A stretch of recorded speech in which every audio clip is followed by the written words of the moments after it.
Welcome to Mindful Makerspace with Mrs. Nance. Thank you for joining me today. Before we begin our activity, let's go ahead and do the mindful bell. I'm going to be inviting the bell 4 times. And each time I invite the bell, we're going to be breathing. The first breath will be breathing in, and it'll be breathing through our nose like we're smelling our favorite flower. When we're ready to let out our breath, it's like we're blowing out a tiny candle for a long time. Are you ready? Here we go. Breathe in, breathe out. Breathe in, breathe out. Breathing is so important right now. It's so good for us. It calms us, relaxes us. And especially if we're going from one activity to another, the transition time. When we breathe, we are set, ready, focused. There's oxygen in our brain, and we are ready to learn. I hope you enjoy today's lesson. I can't wait to hear about it. I want to hear the answers to the questions I asked. I want to see what you created. You can send them to me at my class email that I'll make sure you have on my website. And just know I am recording from my home. So in the background, there's possibly going to be some very happy chickens and roosters crowing and making a lot of noise. Enjoy today and happy learning. Today's project is about learning how to crochet. Crochet is a French term meaning small hook. But to crochet means that you're creating a fabric with looping yarns using a crochet hook. There are many books, magazines, tutorials, online websites that will teach you how to crochet. So many things, from scarves to hats to vests to clothes to soft toys. If you can think it, you can probably crochet it. We're going to be using the materials in front of you. 1 crochet hook, yarn, and a pair of scissors. Now there are multiple ways of holding yarn and holding the crochet hook. I'm going to show you a way that I teach so that you can see how the crochet hook moves and pulls the yarn. Once you are comfortable, please feel free to change the way you hold your crochet hook and yarn. Why do people crochet? I crochet because it's fun, it's very relaxing, it feels good. I have a sense of accomplishment when I make something, and I enjoy making gifts for others. If you want your own crochet hook, Walmart has their metal needles for $1.38, and my favorite size is an H 5.0. There are very large crochet hooks for really bulky yarns, metal crochet hooks, bamboo, wood. Some of my favorites have cushy handles on the hook. I'll be using this one today, a 5.0. Today we're going to be learning first what a slip knot is and how to make it, and then how to create a chain from that slip knot. We will learn how to crochet on another video, but this is the foundation of crochet, a slip knot and a chain. The first thing you're going to do is you're going to take the end of the yarn and you're going to create a circle with a long tail, like a Q. Next, take that circle, we're creating a slip knot now, And I want you to fold that circle onto the line of your yarn. Next, we're going to take the crochet hook. We're going to go over the first part of your loop. We're going to place the hook under the middle and then over again. Now remember, the neat aspect of videos is at any time you can pause, rewind, and play over and over and over again if you didn't get something or if you think I've gone too fast. So let's do this one more time. A slip knot. You start by taking the tail and making a large circle and a long tail. Leave a long tail, that's important. Take this circle and turn it, folding it over the yarn. So you have a line underneath your circle. Take your crochet hook, go over, under, over, and now take the tail and the yarn that connects to the ball and pull it. That's called a slip knot. Now, the way I'm going to hold my crochet hook is there's an indentation here for my thumb. So I'm going to hold it horizontally, and I'm going to put my thumb right here, knowing that when I'm holding the needle, I will be rotating it quite a bit. I will need to be able to move the needle in my hand.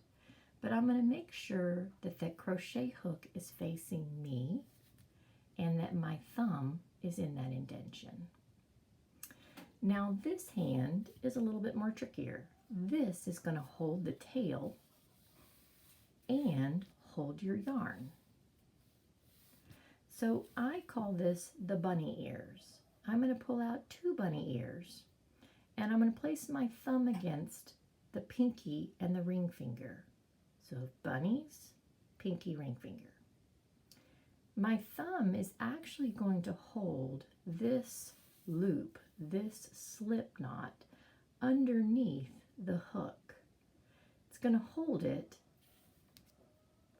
under the thumb and in front of the ring finger and the pinky,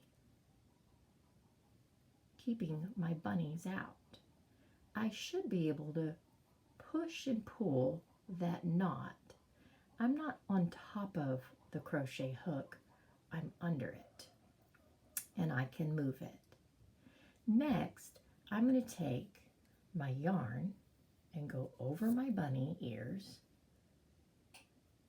and through it and close my bunny ears. Now what's important is, 1, I can move the needle, the crochet hook, and I have this area here where I need to pick up my loops. I have this tight just so this is tight, but once I grab the yarn, I'm going to loosen my fingers. I'm not going to open them. I'm just going to loosen them a little and then close them again. I'm going to make sure that I have my tail between my thumb and my pinky and my ring finger. I have my crochet hook. My thumb is here and I can move it. It's facing me. I'm going to go in front of the yarn, grab it with a hook and turn it upside down. I'm going to pull that loop through the other loop, and while I'm back here, I'm going to go up so I don't lose the loop. I'm going to go in the front, grab my yarn, turn it upside down, and when I pull, I'm loosening my bunny ears a little so the yarn goes through. Turn it up quickly. I've done 2 chains. I need to push my thumb up so I have control again over the tail. I'm going to go grab my yarn, pull it through the loop, and then pick it back up. If the yarn starts getting tight, because it's on the ball, I loosen it some. I go in front of the loop, turn the hook upside down. Notice that the yarn is coming through my bunny fingers nice and loose, and I'm going to pull it through that loop. I've done 2, so I'm going to push my thumb up some so I have control again. Catch the yarn, pull it upside down, gently pull it through the loop, turn it back up so I don't lose the loop. Do it again. Catch the loop, pull it through, turn it back up. Move my thumb up. Catch the loop. Turn it upside down. Pull it through the loop. Notice that my bunny fingers are loose so I can pull that yarn. And I'm going to turn the hook up so I don't lose it. Push my thumb up. Catch. Turn it upside down. Pull it through the loop. Turn it up so I don't lose my loops, my yarn. Push my thumb up. Catch it. Loosen my bunny fingers so I can pull. Turn it up. Catch it. Turn it upside down. Pull through the loop. Turn it up. Notice I've done 2 or 3. I need to walk my thumb up so I have control. Pull through, hook up. Pull through, hook up. Notice again my thumb is low. I need to walk it up so I have full control. Keeping my bunny fingers way out. I did 2. I need to walk my thumb up. Catch the loop. Put the hook upside down. Pull it through the loop. Let's see what this looks like. So this is a single chain. Now, if I wanted to end the chain and make it into a bracelet, I would take the hook and I would make that last loop really big. I would trim a long tail on the other side. And very important, if I pulled this, all of this would come out. I'm going to make another slip knot at the end by taking the tail and putting it through the last loop. And I'm going to gently pull tight, and now I have a chained bracelet. I started with a slip knot and I did multiple chains. I made a large loop, cut, put the tail back. Just to review the end. On your last loop, cut a small tail.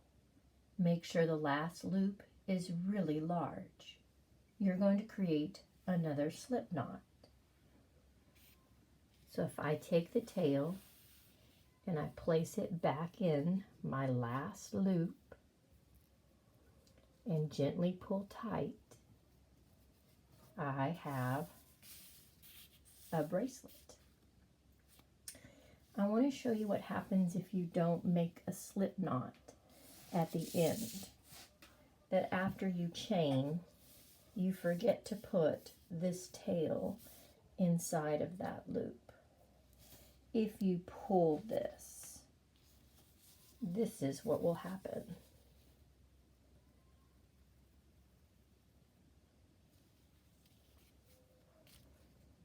So you want to make sure that you end it and put it back in its tail. So some questions to think about. What if there were no machines today to create our fabric anymore? Could you create your own fabric? Another challenge would be, this is only using one piece of yarn.